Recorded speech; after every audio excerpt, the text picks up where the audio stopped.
요한복음 5장 16절에서 29절입니다. 자, 우리 한 절씩 하나님의 말씀을 나누시겠습니다. 그러므로 안식일에 이러한 일을 행하신다 하여 유대인들이 예수를 박해하게 된지라. 예수께서 그들에게 이르시되 내 아버지께서 이제까지 일하시니 나도 일한다 하시매, 유대인들이 이로 말미암아 더욱 예수를 죽이고자 하니 이는 안식일을 범할 뿐만 아니라 하나님을 자기의 친아버지라 하여 자기를 하나님과 동등으로 삼으심이로라. 그러므로 예수께서 그들에게 이르시되 내가 진실로 진실로 너희에게 이르노니 아들이 아버지께서 하신 일을 보지 않고는 아무것도 스스로 할 수 없나니 아버지께서 행하시는 그것을 아들도 그와 같이 행하느니라. 아버지께서 아들을 사랑하사 자기가 행하시는 것을 다 아들에게 보이시고 또 그보다 더 큰 일을 보이사 너희로 놀랍게 여기게 하시리라. 아버지께서 죽은 자들을 일으켜 살리심 같이 아들도 자기가 원하는 자들을 살리느니라. 아버지께서 아무도 심판하지 아니하시고 심판을 다 아들에게 맡기셨으니 이는 모든 사람으로 아버지를 공경하는 것 같이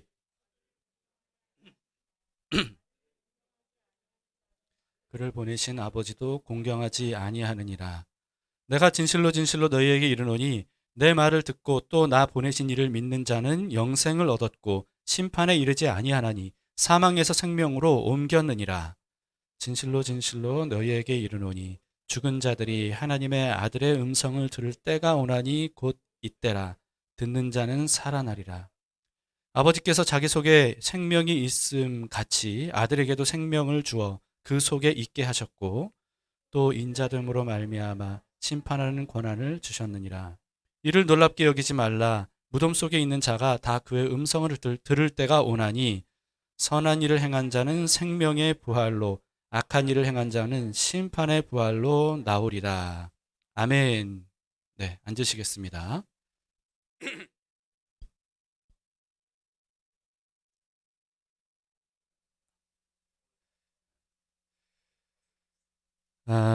예수님께서 38년이나 된 질병으로 고통받던 사람을 자비의 집이라고 불리는 베데스다에서 고쳐주셨죠. 그런데 그날이 안식일이었다는 겁니다. 그래서 안식일에 이와 같이 병을 고쳐준다고 해서 예수님을 박해하기 시작을 한 겁니다. 이 유대인들은요, 예수님께서 그토록 오랫동안 고통받던 사람을 고쳐주셨다는 데에는 별로 관심이 없었어요. 거기에 관심이 있는 게 아니라 왜 안식일 규율을 어겼느냐, 여기에 관심이 있었던 거죠. 16절을 보시겠습니다. 그러므로 안식일에 이러한 일을 행하신다 하여 유대인들이 예수를 박해하게 된지라. 다른 복음서에 보면요, 예수님께서 안식일에 병을 고쳐주신 일이 이번만이 아니고요, 상당히 많이 있었습니다. 그때마다 유대인들은 예수님을 비난을 했고요. 그리고 예수님은 여기에 대해서 적극적으로 설명을 해주셨습니다. 마태복음에서는 이렇게 설명을 해주신 적이 있습니다. 마태복음 12장 5절인데요. 또 안식일에 제사장들이 성전 안에서 안식을 범하여도 죄가 없음을 너희가 율법에서 읽지 못하였느냐. 안식일에는 노동이 금지되지 않습니까? 그런데 여기에 예외에 해당되는 사람들이 있다는 겁니다. 성전 안에서 안식일에 열심히 제사를 위해, 예배를 위해서 봉사하는 제사장들이죠. 이들은 오히려 안식일에 더 바쁘게, 평소보다 더 많은 노동을 해야 됐습니다. 그런데 그거는 예외라는 거예요. 이들의 이와 같이 열심히 일하는 것을 통해서 오히려 모든 유대인들이 안식일을 잘 지킬 수 있는 거죠. 이처럼 사람에게도 필연적인 예외가 있는 법인데 이게 바로 하나님의 선한 뜻을 이루시는 일인데, 하물며 예수님께서 안식일에 고통에 빠져있는 사람을 고쳐주시는 이 선한 일, 이게 바로 하나님의 뜻을 이루는 일이다. 그런데 왜 비난하느냐라고 하는 예수님의 말씀입니다. 오늘 본문에서는 예수님께서 이렇게 말씀하셨어요. 17절입니다.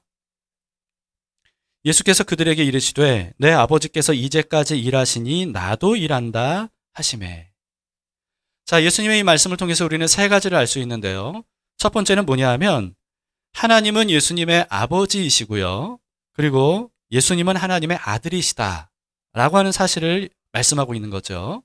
그리고 두 번째는 하나님 아버지도 안식일에 일하신다 라고 하는 것을 말씀하신 겁니다. 세 번째는요, 그렇기 때문에 아들이신 예수님도 아버지 하나님처럼 안식일에 일한다, 이렇게 말씀하시는 겁니다. 이 중에서 첫 번째가 핵심이에요. 첫 번째가 통과되지 않으면 두세 번째, 그 나머지 모든 것들은 이게 통과가 안 되는 겁니다. 그런데 첫 번째가 인정이 되면 그러면 나머지 모든 것들이 다 문제가 안 되는 거죠. 그런데 유대인들은요, 인정하지 못했습니다. 그래서 예수님의 이 말과 행동에 대해서 절대 용납할 수가 없었던 거죠. 예수님께서 하신 이 말씀, 내 아버지께서 이제까지 일하시니 나도 일한다 라고 하신 이 말씀이 오히려 유대인들에게는 더 큰 공분과 박해를 불러일으키게 됩니다. 18절을 보시겠습니다. 유대인들이 이로 말미암아 더욱 예수를 죽이고자 하니 이는 안식일을 범할 뿐만 아니라 하나님을 자기의 친아버지라 하여 자기를 하나님과 동등으로 삼으심이로라. 신성모독은요, 유대인들에게는 가장 큰 죄입니다. 그래서 예수님을 죽이려고 했던 겁니다. 그럼에도 불구하고 예수님은 자신이 하나님의 아들이라는 사실을 숨기지 않았고요. 오히려 그 사실을 이제는 바탕으로 깔고, 기본으로 깔고 계속해서 말씀을 하십니다. 19절입니다. 그러므로 예수께서 그들에게 이르시되 내가 진실로 진실로 너희에게 이르노니 아들이 아버지께서 하시는 일을 보지 않고는 아무것도 스스로 할 수 없나니 아버지께서 행하시는 그것을 아들도 그와 같이 행하느니라. 네, 아들이신 예수님께서 행하시는 일, 그 모든 것들은 사실은 하나님 아버지께서 행하시는 것을 보고 따라한 것일 뿐이다, 이렇게 말씀하시는 겁니다. 그래서 예수님께서 행하시는 모든 일들이 하나님 아버지의 뜻이라는 거죠. 예외 없이 다 하나님 아버지의 뜻이라는 겁니다. 안식일에 병든 사람을 고쳐주셨던 것, 이것도 역시나 하나님의 뜻이고 하나님이 행하시는 것을 보고 한 것이다 라고 말씀하시는 거죠. 20절입니다. 아버지께서 아들을 사랑하사 자기가 행하시는 것을 다 아들에게 보이시고 또 그보다 더 큰 일을 보이사 너희로 놀랍게 여기게 하시리라. 그동안 아들 예수님께서 행하셔야 할 일들을 아버지 하나님께서 먼저 보여주셔서 그렇게 예수님께서 놀라운 일들을 행하실 수 있었던 겁니다. 38년이나 병들었던 사람, 그래서 가망이 없었던 사람, 전혀 누구도 고쳐줄 수 없는 그런 사람, 기적만 바랄 수밖에 없는 그런 사람, 이런 사람을 예수님이 고쳐주신 것도 그중 하나죠. 유대인들은 안식일에 그 일을 했다고 해서 예수님을 박해했지만 사실은요, 안식일에 그 일을 하셨다는 그 자체가 예수님이 하나님의 아들이시고 하나님의 뜻을 이루셨다라고 하는 증거입니다. 그런데 예수님 뭐라고 말씀하시냐면 앞으로는 더 큰 일을 하나님께서 보여주셔서 그 일을 하게 하실 것이다, 이렇게 말씀하시는 거예요. 더 큰 일, 더 놀라운 일. 여러분, 이게 뭘까요? 죽은 사람을 다시 살리는 일입니다. 바로 뒤이어서 그 사실을 알려주십니다. 21절입니다. 아버지께서 죽은 자들을 일으켜 살리심 같이 아들도 자기가 원하는 자들을 살리느니라. 이게 바로 이제까지 내가 했던 모든 일들보다 훨씬 더 크고 놀라운 일이다 라고 말씀하시는 겁니다. 왜냐하면요, 생명의 주권은 누구에게 있습니까? 오직 하나님께만 있죠. 하나님 외에 어느 누구도 죽은 사람을 살릴 권세도 능력도 없습니다. 이 사실에 반론을 제기할 수 있는 사람, 유대인은 아무도 없어요. 그래서 예수님께서 이 말씀하신 겁니다. 그런데 만약에 예수님께서 죽은 사람을 살리신다면, 그렇다면 그게 무슨 뜻이겠습니까? 예수님이 하나님의 아들이시라는 증거죠. 그리고 하나님에게만 있는 이 생명의 권세, 이 생명의 권세를 예수님이 가지고 계신다라고 하는 증거 아니겠습니까? 예수님은 사실 이 내용에 대해서, 이 말씀에 대해서 그냥 말로만 하신 게 아니고요, 실제로 입증해 보여주셨죠. 회당장 야이로라고 하는 사람의 딸을 이미 죽었는데도 불구하고 찾아가서 살려주셨습니다. 그리고 또 나인성이라고 하는 곳에서는 한 과부의 죽은 아들을 메고 가는 상여를 세우셔서 그 자리에서 직접 살려주셨어요. 그리고 결정적으로 죽은 지 4일이나 지난, 그래서 부패하는 냄새가 나는 그런 나사로까지도 다시 살려주셨습니다. 한두 번도 아니고요. 세 번이나 죽은 사람을 살려주심으로써 예수님이 어떤 존재인가, 어떤 권세를 가지신 분인가 라고 하는 것을 입증해 주셨습니다. 예수님은 단지 사람들이 말하는 대로 어떤 훌륭한 젊은 랍비, 앞날이 창창한 어떤 랍비 또는 어떤 놀라운 은사를 받은 선지자, 그 정도가 아니라는 겁니다. 생명을 주관하시는 하나님의 아들이심을 확실하게 보여주셨습니다. 여러분, 우리는 구약 성경에서 사람을 살린 일들을 몇 번 보지 않습니까? 뭐 엘리야, 엘리사가 사람들을 살렸지 않습니까? 죽은 사람을. 그런데 그것과 예수님이 살리신 방법이 다릅니다. 그렇기 때문에 예수님은 엘리야나 엘리사 같은 선지자 정도가 아니라는 거예요. 여러분, 선지자들이 사람을 고칠 때는요, 하나님께 기도함으로써, 하나님께 의뢰함으로써 고쳤습니다. 그런데 예수님은 어떻게 하셨습니까? 직접 말씀하셨어요. 일어나라.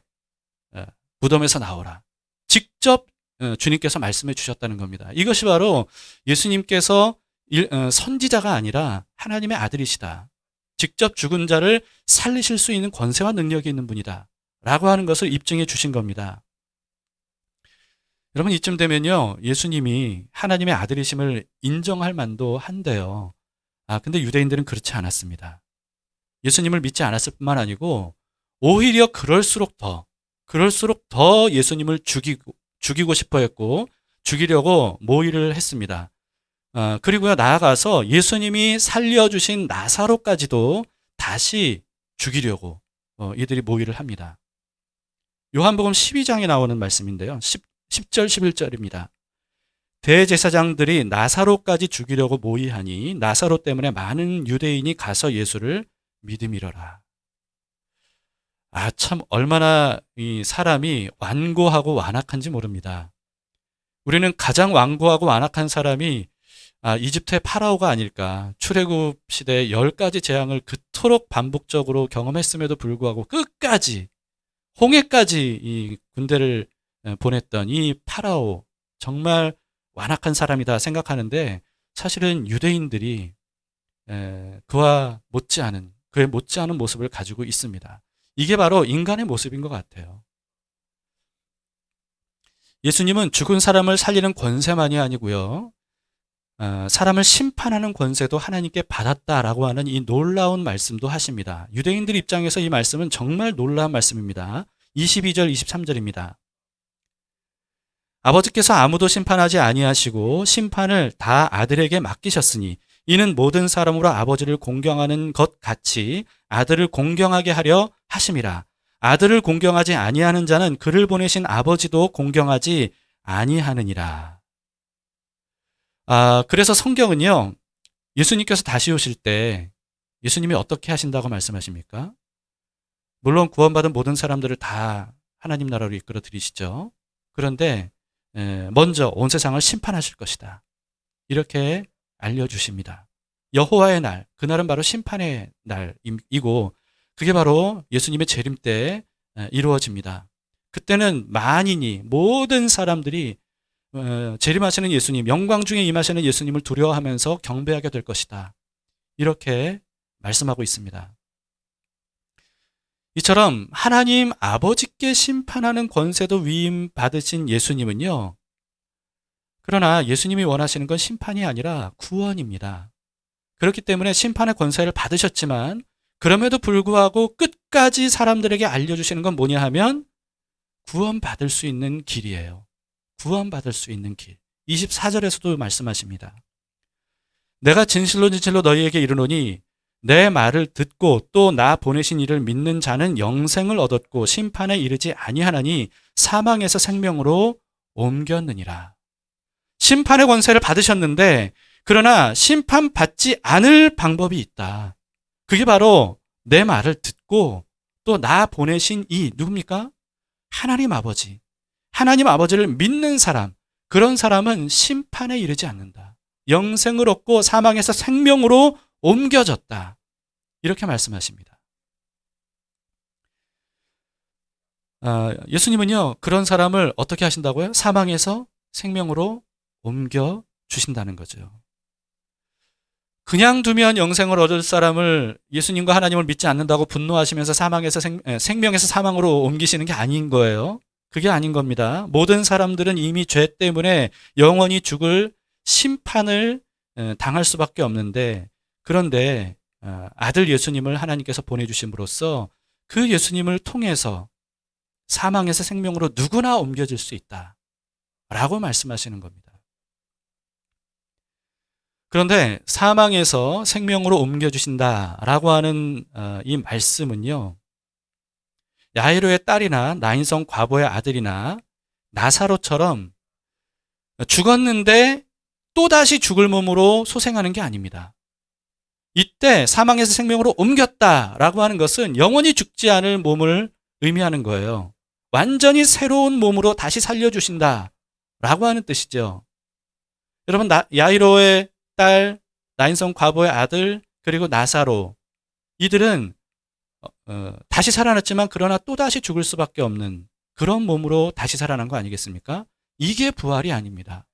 부활은 영원히 죽지 않을 몸으로 다시 사는 것. 이게 새로운 몸으로 다시 사는 것. 이게 바로 부활이죠. 25절을 보세요. 예수님께서 이렇게 말씀하십니다. 진실로 진실로 너희에게 이르노니 죽은 자들이 하나님의 아들의 음성을 들을 때가 오나니 곧 이때라. 듣는 자는 살아나리라. 모든 죽은 사람들이 다시 살아날 때가 언제라는 겁니까? 하나님 아들의 음성을 들을 그때 다시 살아날 것이다 라고 하는 거죠. 마치 이미 죽은 야이로의 딸을 향해서 예수님께서 뭐라고 말씀하셨습니까? 달리다굼, 소녀야 일어나라 라고 말씀하셨을 때 그 음성을 죽은 딸이 듣고 다시 살아났어요. 나인성 과부의 아들, 청년, 죽은 청년을 향해서 예수님께서 청년아 일어나라 라고 했을 때 상여에 매여 가던 이 시체가 다시 살아났습니다. 그리고 죽은 지 나흘이나 된 나사로에게는 무덤을 향해서 나사로야 나오라 라고 했을 때 붕대가 감겨진 채로 무덤에서 걸어 나왔습니다. 그런 것처럼 예수님께서 다시 오실 때 모든 죽은 사람들이 예수님의 말씀, 예수님의 음성을 듣고 저절로 반응해서 다시 살아나게 될 것이다 라고 하는 겁니다. 여러분, 요한복음의 가장 첫 부분에서 뭐라고 선포됐는지 여러분 기억하시죠? 말씀이신, 만물을 창조하신 하나님의 말씀 그 자체이신 예수님께서 이 땅에 빛으로 오셨다는 겁니다. 어둠 속에 있는 사람들의 빛으로 오셨다는 겁니다. 그래서 예수님께서 계시는 동안에 어떤 일들을 하셨죠? 폭풍과 바다를 잠잠하게 해주셨어요. 말씀으로. 그리고 질병과 장애도 귀신도 예수님께서 말씀하실 때 곧장 순종하고 떠나갔습니다. 여러분, 이와 같이 예수님의 말씀 한마디에 죽은 사람들까지도 다시 살아났어요.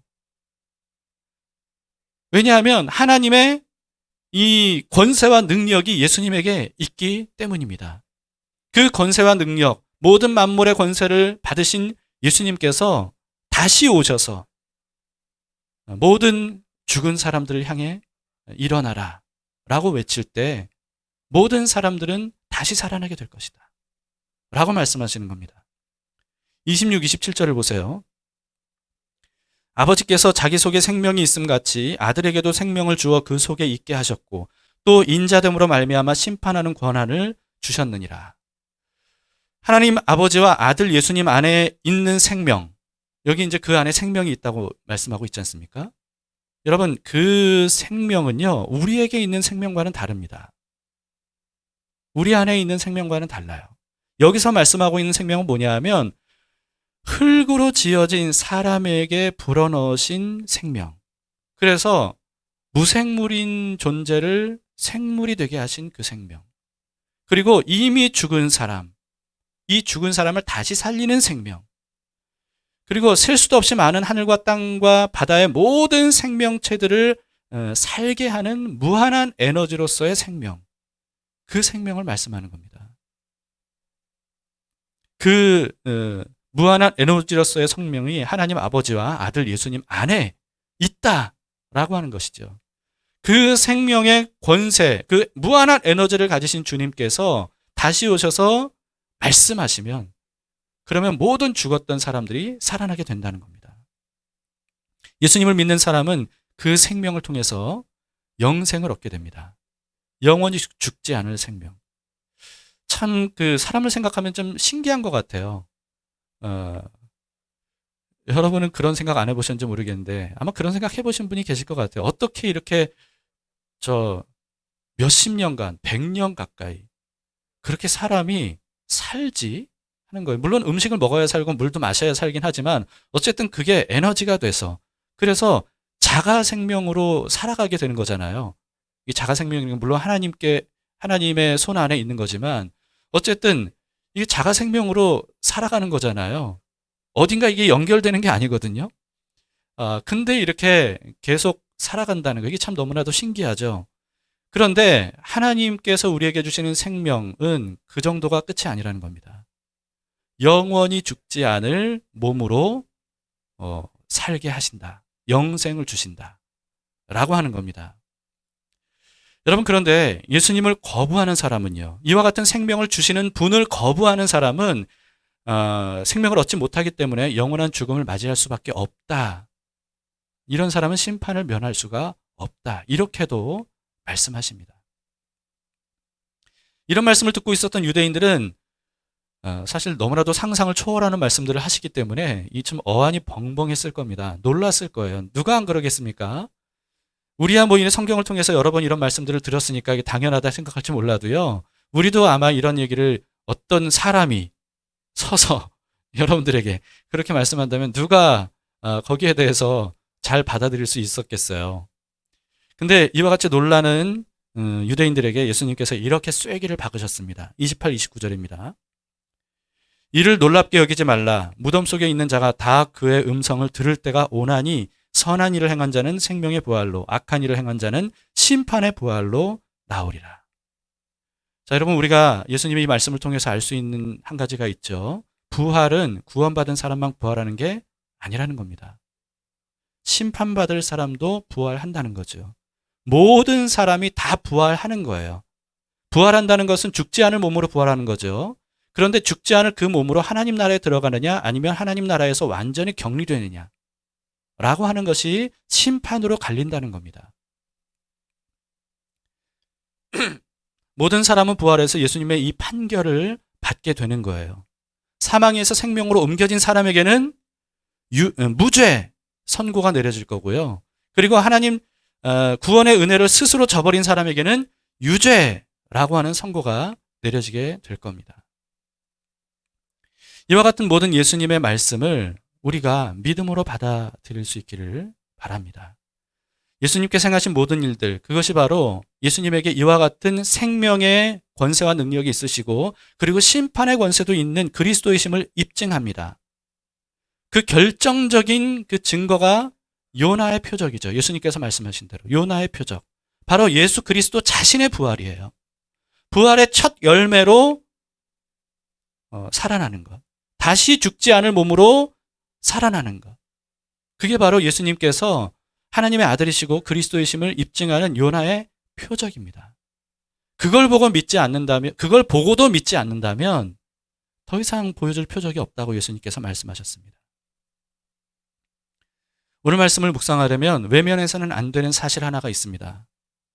모든 사람은 죽는다라고 하는 사실입니다. 이 죽음에 대해서 생각하지 않으면 오늘 본문 말씀에 대해서 우리는 제대로 깨달을 수가 없을 겁니다. 죽음을 피할 수 있는 사람은 아무도 없어요. 죽음은 돈이 많다고 피할 수 있는 게 아닙니다. 높은 자리에 올랐다고 면제되는 게 아니에요. 질병을 고쳐주겠다는 의사도 죽음을 면할 수 없습니다. 평생 강철 체력을 가지고 감기 한 번 안 걸렸다라고 자부하는 사람도 결국은 죽을 수밖에 없습니다. 모든 사람은 이와 같이 죽음을 피할 수 없는데, 그런데 아이러니하게도요, 모든 사람들이 대부분 죽음에 대해 깊이 생각하지 않아요. 당면한 문제가 아니면 죽음에 대해서 미리 생각하지 않습니다.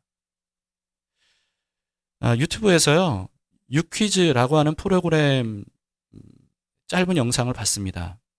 JYP 박진영 씨가 출연한 영상인데요. 박진영 씨가 이렇게 자신의 고민에 대해서 얘기하는 거예요. 누구나 맞이할 수밖에 없는 죽음에 대해서 생각하면서 사춘기가 왔다는 겁니다. 뒤늦게 사춘기가 왔다는 거예요. 그러면서 인생에 대해서 고민하게 됐다는 거죠. 사람은 누구나 두 가지를 배우는데 열심히 살아라, 올바르게 살아라. 이 두 가지를 배운다는 겁니다. 그런데 질문이 생겼다는 거예요. 왜 그렇게 살아야 되나? 죽을 건데. 죽을 건데 왜 열심히 살아야 되고 올바르게 살아야 되느냐? 라고 하는 겁니다.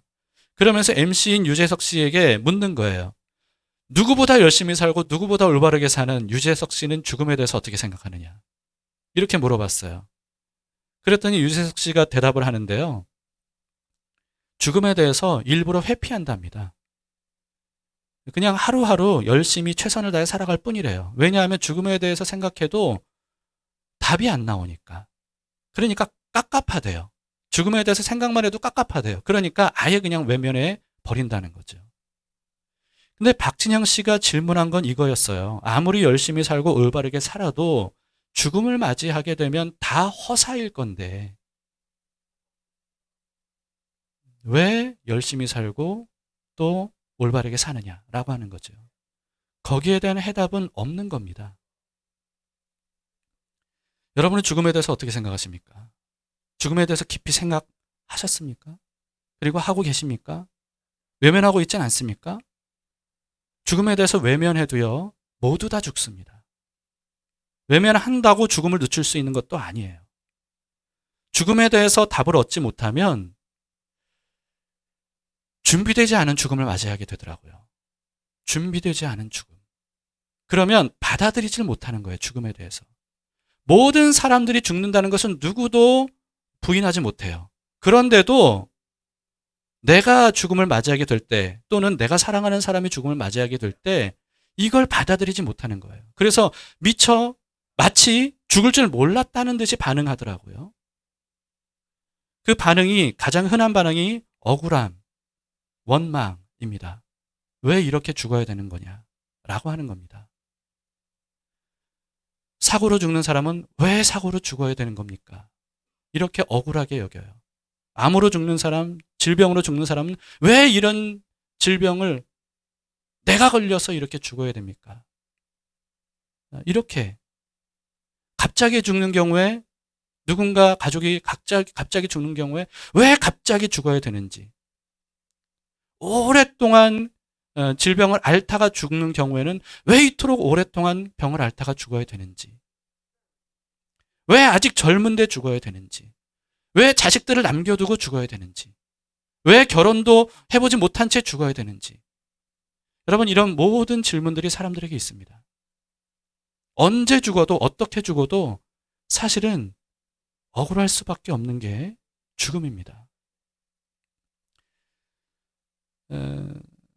저도 이러다 죽는 거구나, 이런 순간들이 몇 번 있었기 때문에요.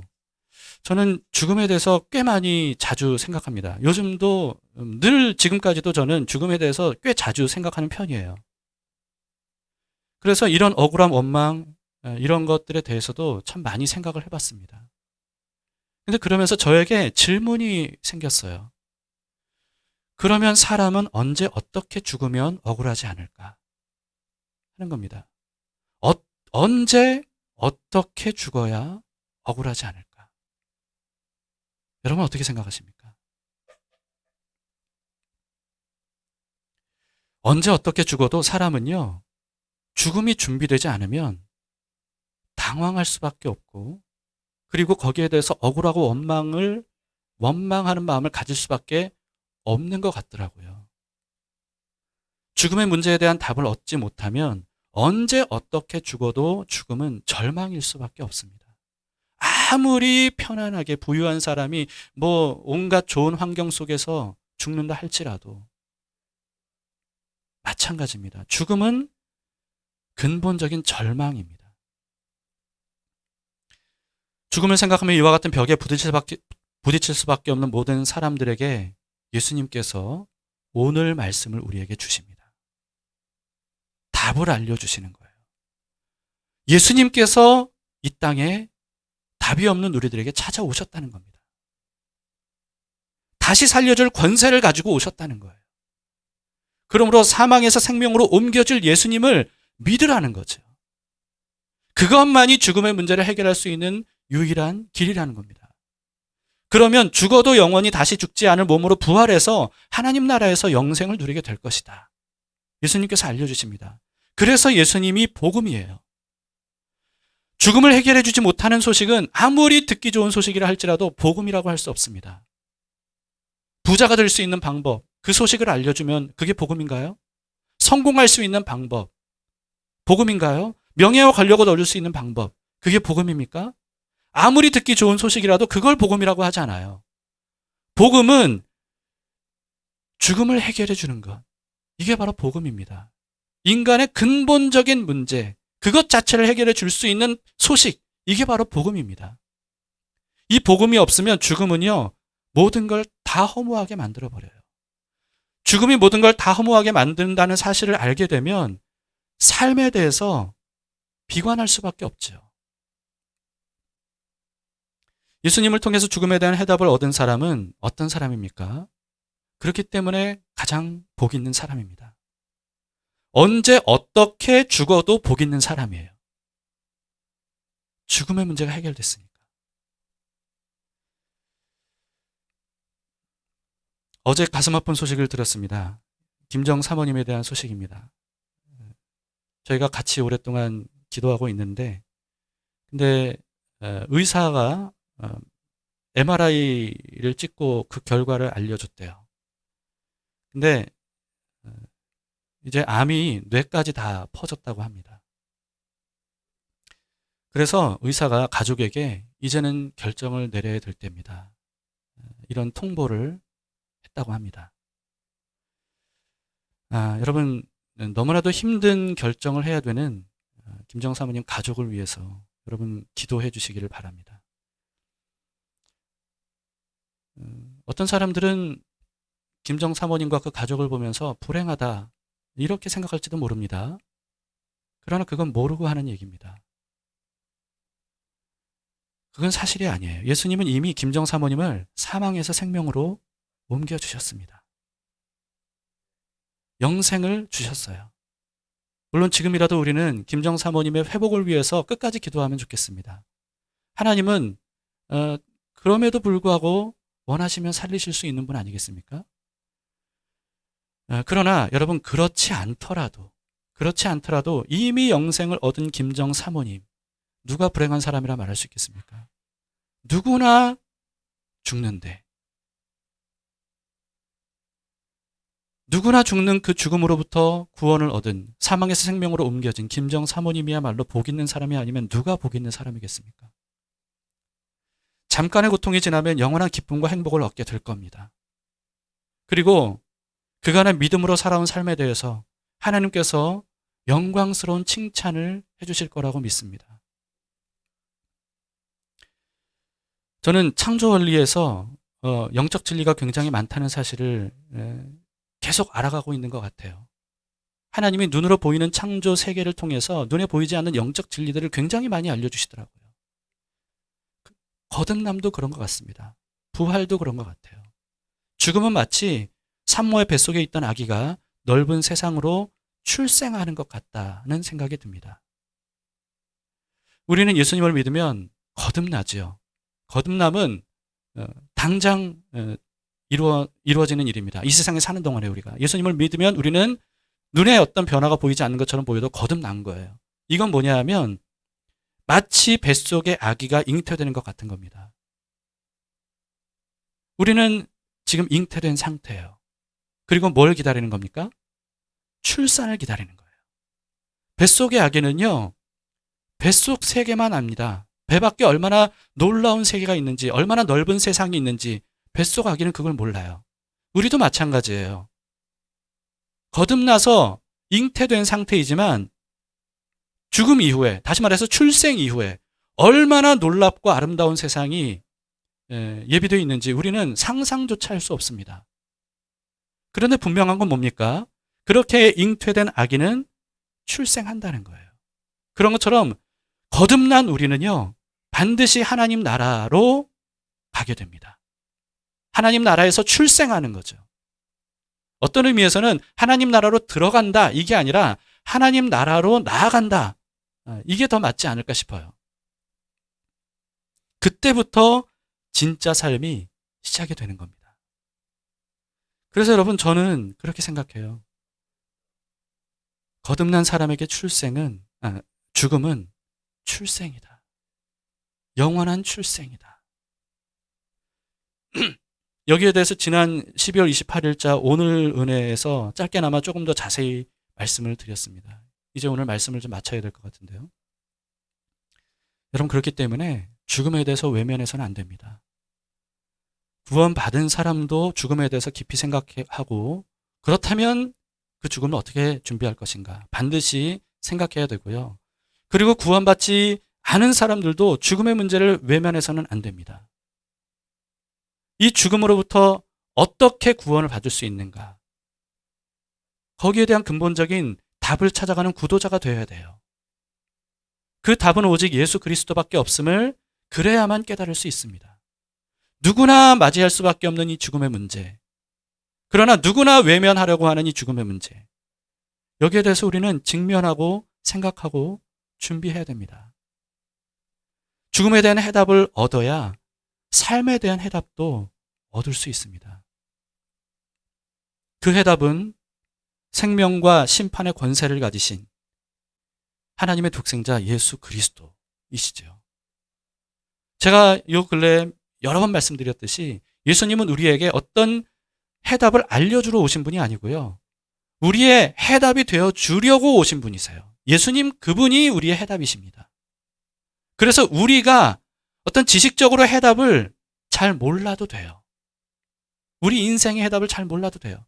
해답이신 예수님께서 우리와 함께 하시면 그걸로 충분한 겁니다. 사실 우리는요, 해답을 알려주셔도 이해를 못할 거예요. 그렇기 때문에 해답으로 예수님께서 우리에게 오신 거죠. 그 예수님을 우리의 주인으로 영접하고 예수님을 따라가기만 하면 됩니다. 이렇게 해답 되신 예수님을 믿으면 죽는 한이 있어도 우리는 소망을 가진 사람입니다. 영생의 소망을 품고 살아갈 수 있는 사람입니다. 그래서 그 무수한 순교자들이 차라리 죽을지라도 예수님을 놓치지 않았던 거예요. 여러분, 이와 같은 해답이 우리 모두에게 이미 주어졌습니다. 그 예수님을 거부하지 마시고 모두가 다 받으셔서, 그래서 해답이신 예수님으로 인해서 죽음에 대해 새로운 시선으로 바라보고 영생에 대한 소망을 품고 부활에 대한 소망을 품고 살아가는 우리 모두가 될 수 있기를 바랍니다.